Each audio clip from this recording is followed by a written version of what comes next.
Alright, so here we are for part 3. Now we're going to be talking with Keith Arem about his new graphic novel written with Adam Lawson called Dead Speed. Right. Alright, so let's start with a little rundown on what the graphic novel's about.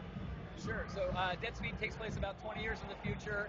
99% of the population's been wiped out by the Hope virus. This is Adam Lawson.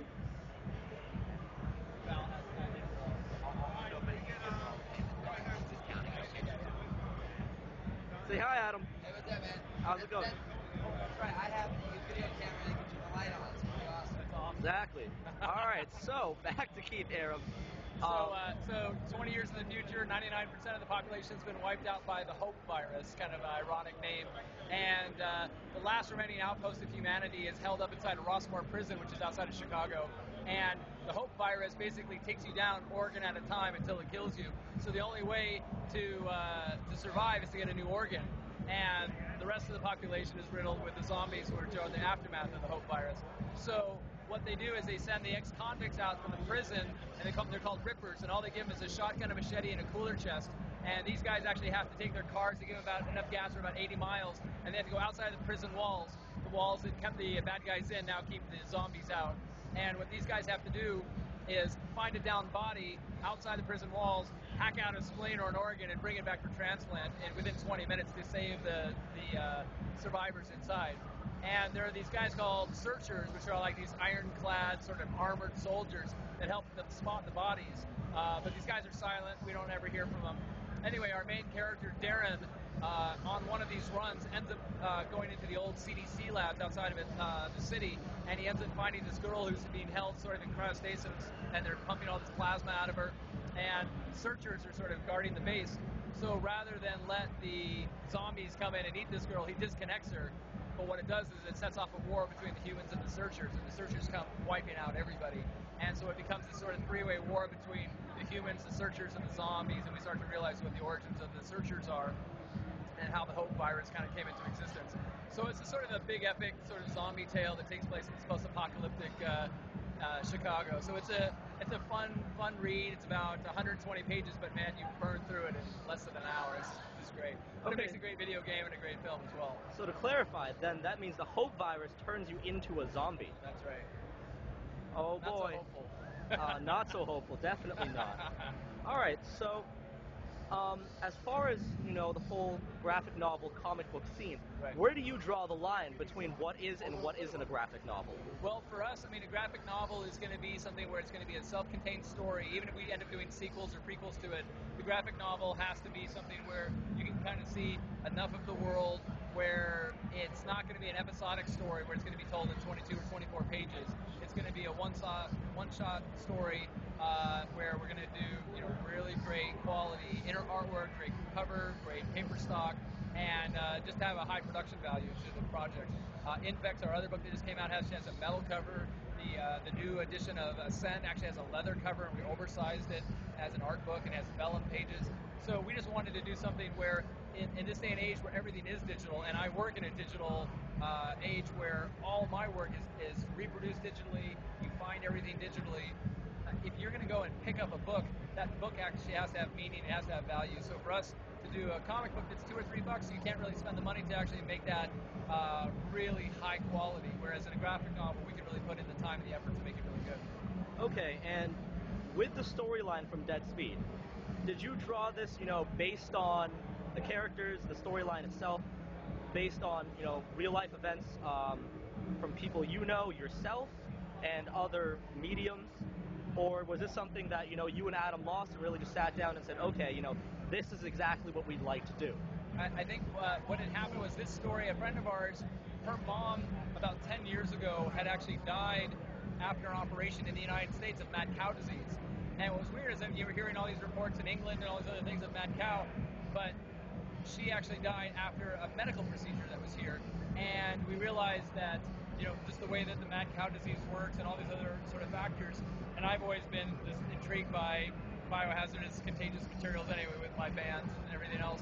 So I was really fascinated in terms of how a virus could actually affect everything, and the idea that this idea of cannibalism, where you would actually have to sort of get new body parts, whether it be a new spleen or a new whatever it is.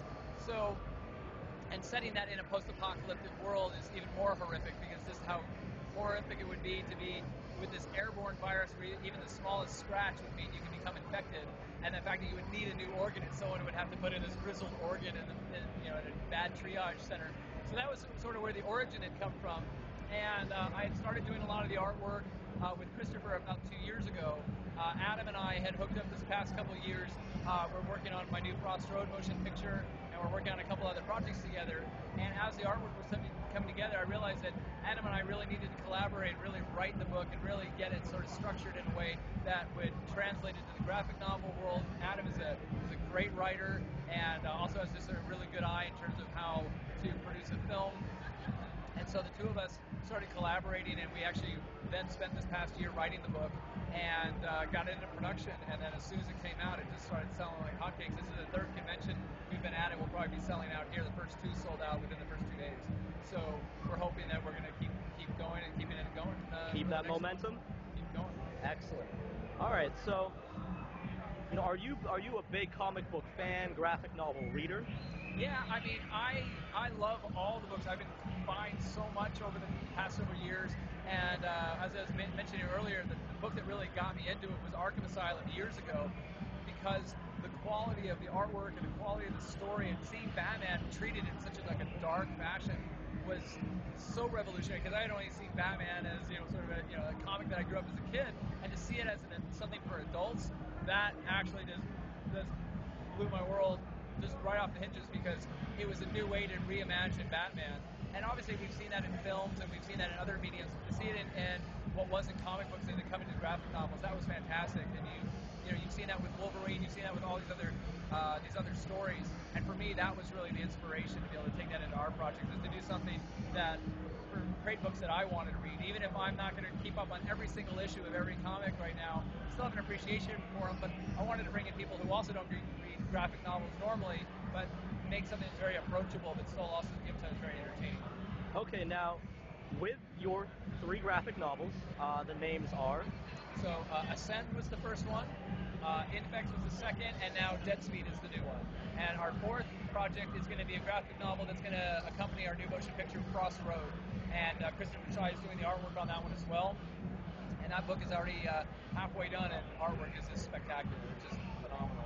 Is there any particular order that you'd recommend people to approach these 3 graphic novels? Definitely, if you see the books in the order that they were released, you'll see a progression in the quality of the writing, the quality of the artwork. If you look at Ascend versus Dead Speed, just in terms of the story and the artwork, they've grown so much, and I'm still very much attached to Ascend, and Ascend continues to be our bestseller. But it's amazing to see how far we've come and how we've used people like, on this last one, we had Yuri Lowenthal, and we had Nina Bergman, we had Michael Ironside, we had a lot of fantastic actors that sort of helped be photo reference models for us, and then Christopher was able to use them to be able to paint their likenesses and keep true to that, and I think that really helps sort of let people sort of get more familiarity with the characters, and they're more recognizable within the book. I think graphic novels inherently are a little bit difficult because they're not, they're sequential panels, but the action, sometimes you have to jump several minutes or hours or days within panels, and it's a leap of your imagination following the writing and following the action of the artwork to be able to continue with the story. Sometimes people get confused as to which character is talking and what exactly is going on, and I like that interpretation in graphic novels, but it's definitely a different medium. So when you're writing for graphic novels, you have to sort of pace your books a little bit differently, and I think we've been learning a lot about that on our graphic novels. So Dead Speed, I think, is a real evolution of what we've been doing. And Adam's going to ask me a question. We've got another interview coming in from the show itself. Okay. Hitting our booth, and now our time shot. Let's do it. We're coming back for you. Okay, all right, great. All right, we'll so come back for part 4. Part 4. All We'll right. be wrapping this interview up. All right, thank you. Thank you.